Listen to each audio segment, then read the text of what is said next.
and today we have a really fun and exciting topic. We're going to be doing Disney versus Nickelodeon and seeing which has better shows. I'm Anika. I'm Ashna. I'm Anika. And I'm Two. Shiv.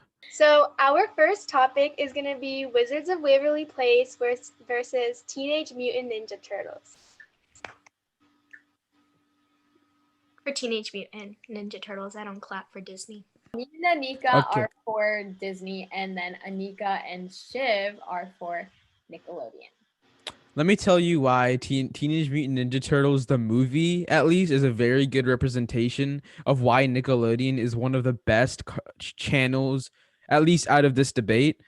The movie has a very good, a very original take on the classic Ninja Turtles, and it's live action. So the CGI is something that's still improving to this day. And in 2016, when this movie was released, a lot of people were coming into it the first time and not knowing what they're gonna get. It's a live action movie where they have to introduce all of the characters, and I think they did really well in having the same exact feel of every single Ninja Turtles, especially the original cartoon, and still having serious feeling of carrying out a storyline within 2 hours. Well, Wizards of Waverly Place actually got almost 6 million views on the pilot, and throughout the shows, the audience and the views just grew more and more. Like in their crossover with Hannah Montana and The Sweet Life, they got over 10 million views. And in 2009, it was the top scripted telecast for teens, and even just the characters developed so much through the show. Like the main character, Alex, at the beginning, she was kind of a rebel kid. She got detention, but by the end of the show, she proved her worth and she became the family wizard. And no one expected her to be it, but she proved her strength and her perseverance, and it really showed her development through the show, and it showed how much she matured. And Justin, her brother, also was a great role model for kids to show he was very dedicated to school and he worked really hard on everything he did. And the sibling relationship between Max, Justin, and Alex, personally for me, it showed me how important your siblings are and how you can always rely on them. And to keeping that relationship strong is very important. So first off, siblings are not reliable at all. The other day, I asked my sister to get me a glass of water, and she brought up every time I didn't do something for her. So cross that off. Second, it was kind of obvious he was going to become the family wizard. I mean, every Disney show is the same. And while I will give you that the show is pretty entertaining, it's not like a big thing having 8 million viewers, especially in the early late 2000s. Viewership back then was actually like higher than in the 10 millions because TV was still very relevant back then. Nowadays, if something were to get 6 million, I think it would be kind of impressive. But with all the new age stuff, like 4 million is pretty decent nowadays. But when YouTube and Twitch, Hulu, all of those, and Netflix, all of those things were still developing, it was pretty common to get like 15 million views and up in a TV show. Also, adding on to what Shiv said, you said your viewership mainly came from teens. Teenage Mutant Ninja Turtles is widely known to have appealed to both a kid audience and an adult audience and a teen audience. There are so many fans of the shows because it came from a cartoon from like kids who are now adults when the movie came out that like watched the movie because of how good it was as a cartoon and how good and widely spread it was as a franchise. Wizards of Waverly Place only adds to the Disney franchise, while Teenage Mutant Ninja Turtles can stand as like a franchise as its own, like just as a show. Right. Okay, but Wizards of Waverly Place, it had a wider audience, like gender-wise. It like girls and boys would watch it. I feel like Teenage Mutant Ninja Turtles was more of a boys show. At least when I was younger, like even now, I wouldn't watch that. You know what I mean? So Isn't that more of a personal preference? Because I know when I was growing up, maybe it's also because of the fact I had a brother, but I did watch some of that show.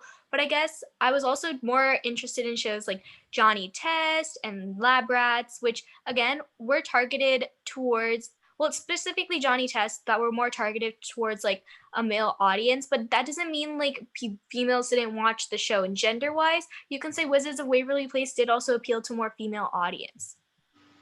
But every single like majority of the like the turtles in Teenage Mutant Ninja Turtles were like male or like had male characters, but like in Wizards of Waverly Place, the three main characters were the three siblings, and it was Alex was a girl, but then she had her two brothers. And also, when I was saying before about the views, I was talking about like the initial, just like the viewers like live, not like on YouTube the views continue to grow as it's like stays on. I was talking about like the initial, just like That kind of proves my point that at first in the beginning it got more views, but it still declined as all TV shows do when they're super mediocre, especially in the Disney format where one small thing happens and there's either a laugh track or a sound of astonishment. It's very by the book, and back then it might have been pretty decent and a watchable TV show, but if we're talking about what is good overall, it's just not up there.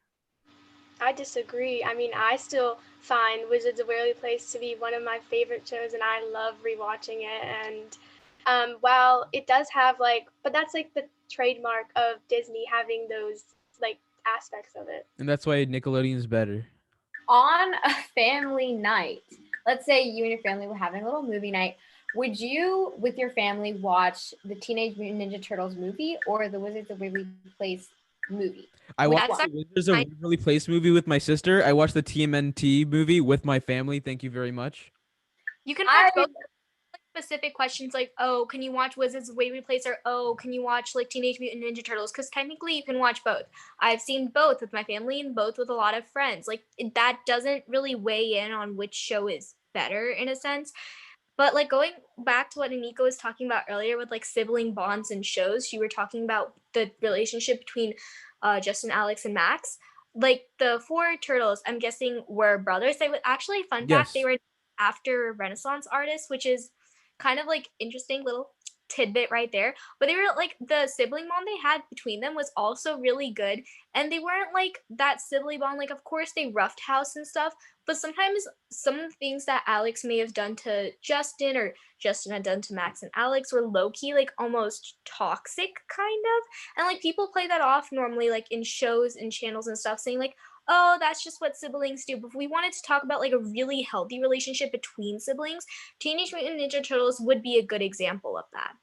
Right. Like every brother wants to better each other. When Raph has his anger issues, when Mikey messes around too much, and when Leo needs his ego checked, they're all bettering each other as a whole.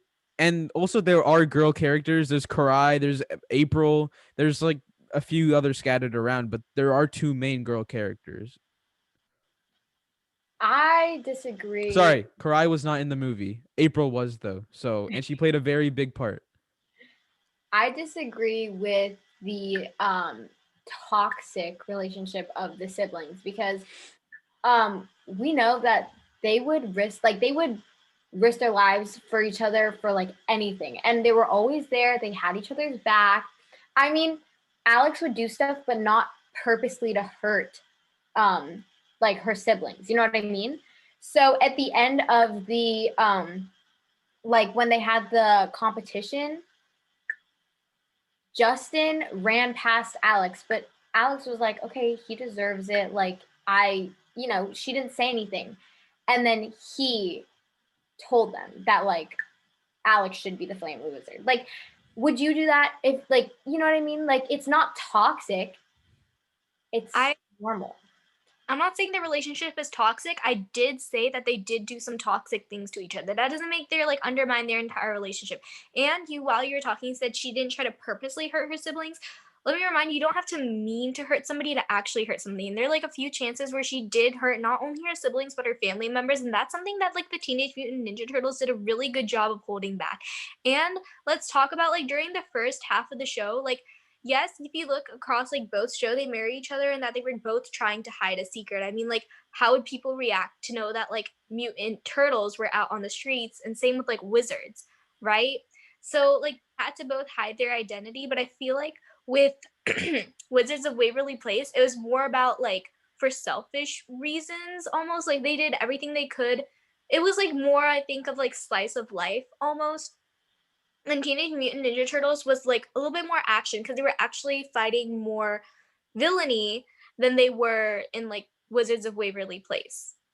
But like, sorry, I was saying like how you were saying they don't like have in Teenage Mutant Ninja Turtles, they don't like hurt each other, but in real life you do sometimes accidentally hurt people you care about. So Wizards of Waverly Place showing that is like actually like representing reality and showing kids, and it helps them to teach them lessons. Like I feel like that's Like, the thanks, Actually, if you sorry. watch the movie, there was a clique that was formed with Mike and Raph against Donatello and Leo. So it does show rebellionship between the group, but overall, as a brother bond, it's very realistic. If you've seen groups of brothers, they are very close, even though they can be very against each other. It's very realistic. In Wizards of Waverly Place, there it's always the same thing. Like, oops, Justin, I did something. Why'd you do that? That makes me upset. I'm sorry, Justin. And then the show goes on. It's like it's one after the other. Very, very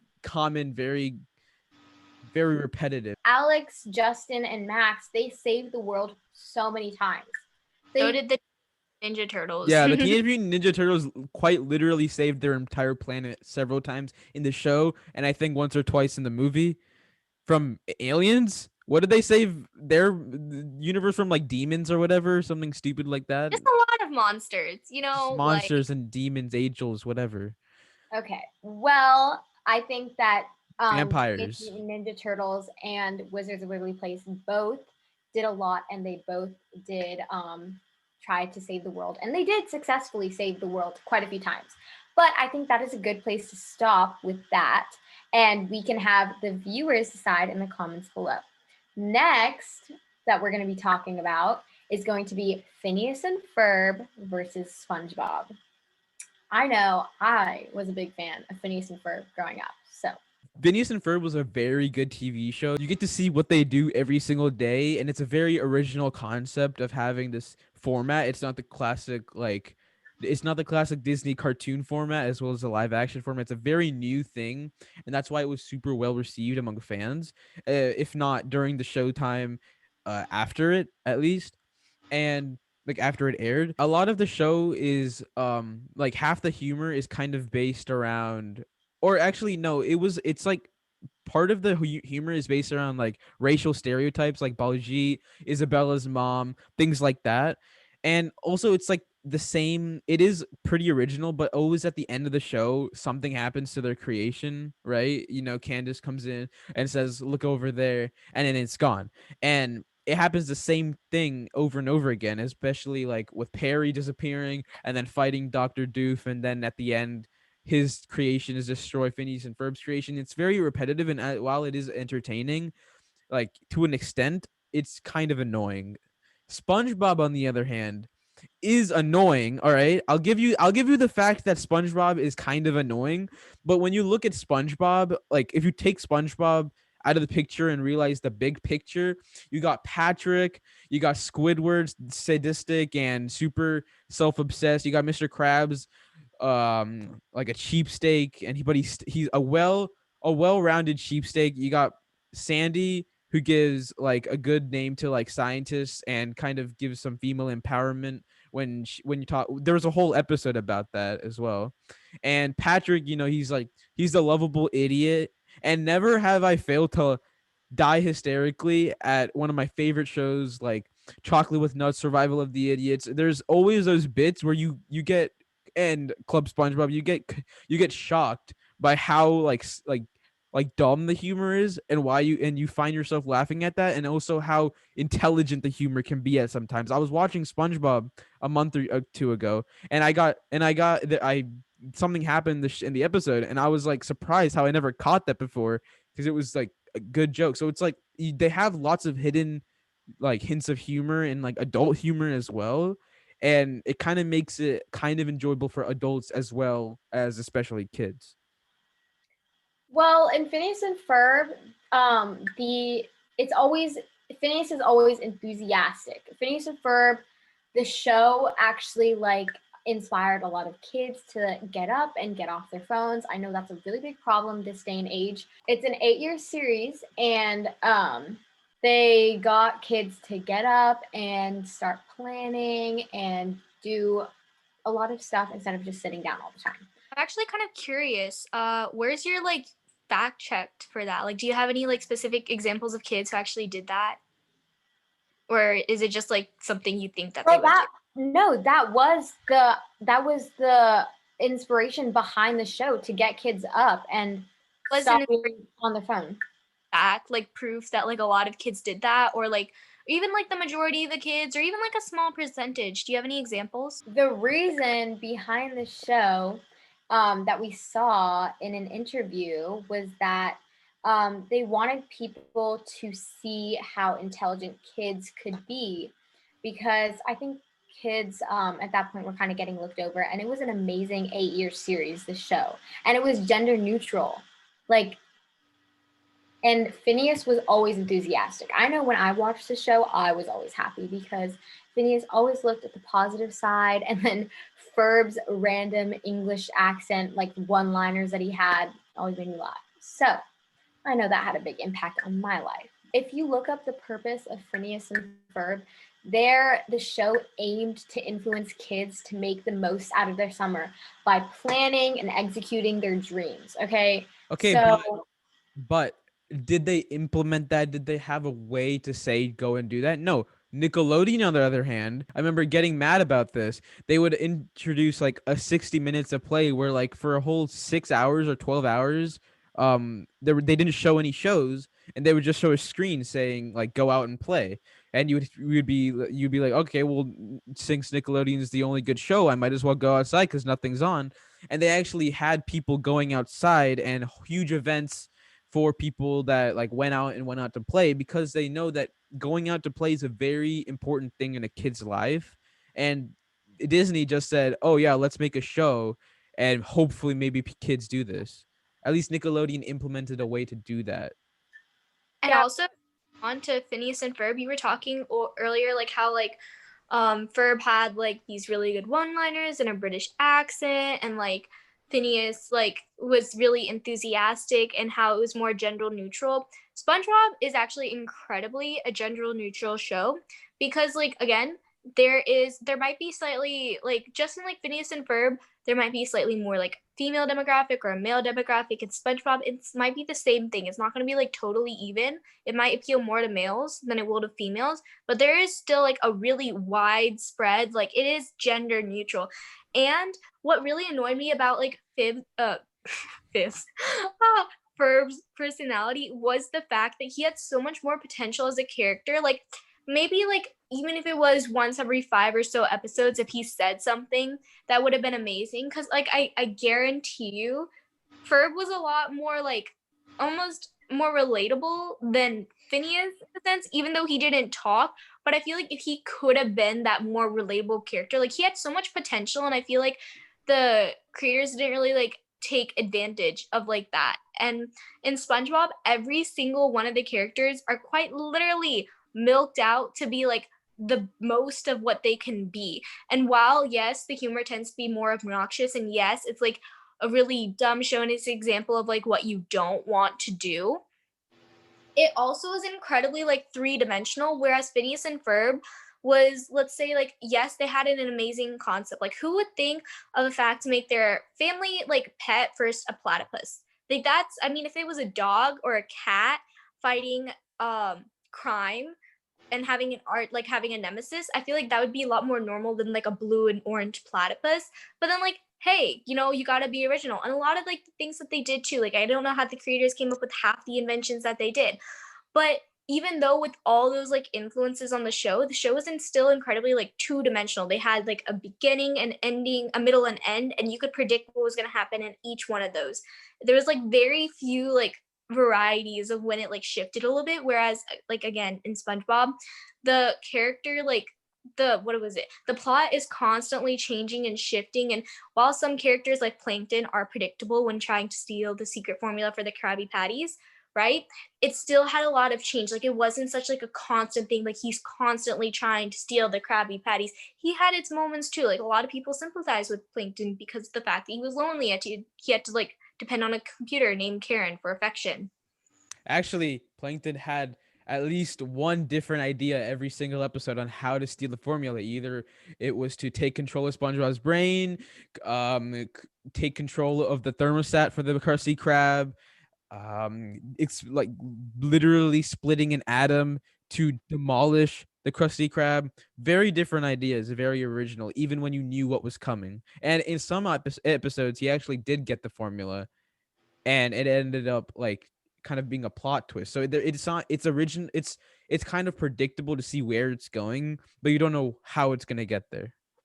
Same with like, you always know, like there was never a point where she was like literally like going to end up showing her mom what Phineas and Ferb were doing. There was that one episode with the roller coaster, but then that like didn't even happen because her mom didn't believe her, right? But that was like the only one episode where like something actually happened with Phineas and Ferb and where Candace was able to show her mom. But other times, like you always know, oh my God, she's gonna come so close. Oh my God, the suspense. I don't know whether to root for her, whether or not to root for her. But then you always know like she's gonna fail. Like It's that's the same whole thing because Candace always tries different ways to bust them, but never does. You know? It's more or less the same thing. Like, oh, mom, you're out of the house. Come back quickly. Mom, Phineas and Ferb are building a roller coaster in the backyard. Mom, Phineas and Ferb are making it snow in the backyard. Yeah, but that's what makes it like iconic. Like I feel like that's the whole like her character like in the theme song. It's like, Mom, Phineas and Ferb are making a tile sequence. Like I feel like everyone has that It's memorized. iconic, but it's still very yeah. Okay. fun adding So to the show. one last point I would like to make before we move on from this topic is that Phineas and Ferb, like even the creators found that like over like 47% of their audience were adults, so they had multi-generational audience. And that's actually the reason they got to like make a Phineas and Ferb movies, because their audience was so wide, and the projects that they did like in the shows appealed to so many people, and like that's why it was very successful, because so many people found it relatable and funny and just entertaining to watch. Okay, guys, so our next topic is Casey Undercover versus Legend of Korra. So, Anika, would you like to start with Legend of Korra? Okay, I'm gonna give a brief overview of the world of Korra. Number one, well, Korra herself was such an amazing character, and I think the best thing about like her like show, her character in the show, was the fact that like we see such a character development in a lot of like Disney shows and Nickelodeon shows, just shows all across. What we see is that like there's like a slight character development within like and major character developments happen with the like the side characters. We never really see that in the main character, but we see like her truly like grow up and be like the role that she's meant to be, because when we start out in the show, she's like a lot more aggressive. She's truly like a fighter personality, right? But then that's not what the world needs from her as an avatar at the time. And avatars are kind of like the, I guess, sort of like spiritual presence in the world, if I was to define it. Anyways, the world at the time needed like a peacemaker for the avatar, and that wasn't her. Just like her personality was more of a fighter. Like, let's say if she had to fight a war, like her predecessor Aang did, she probably would have been more better suited, but they both had to adapt to the situation. You truly got to see her like not, she didn't change to be like a true peacemaker. She was still a fighter at the end, but like the way she kind of like evolved truly like showed like how she kind of used her own personality to solve problems her own way.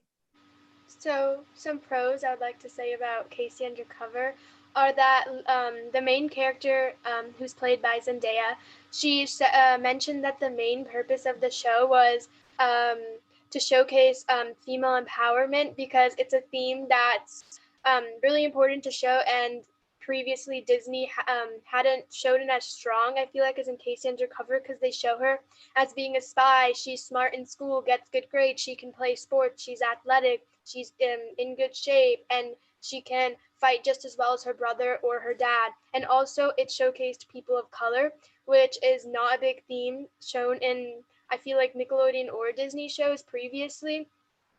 except of course like Avatar and Korra. I'm saying Oh. besides that, but like I'm saying in Disney prior, and it was a full cast family of African Americans, which was really cool to see in Disney, and which has been previously underrepresented, and young women can look up to Casey and want to accomplish their goals. Sorry, and just like strive for their goals, and it shows them that if you put your mind to something, you can do it.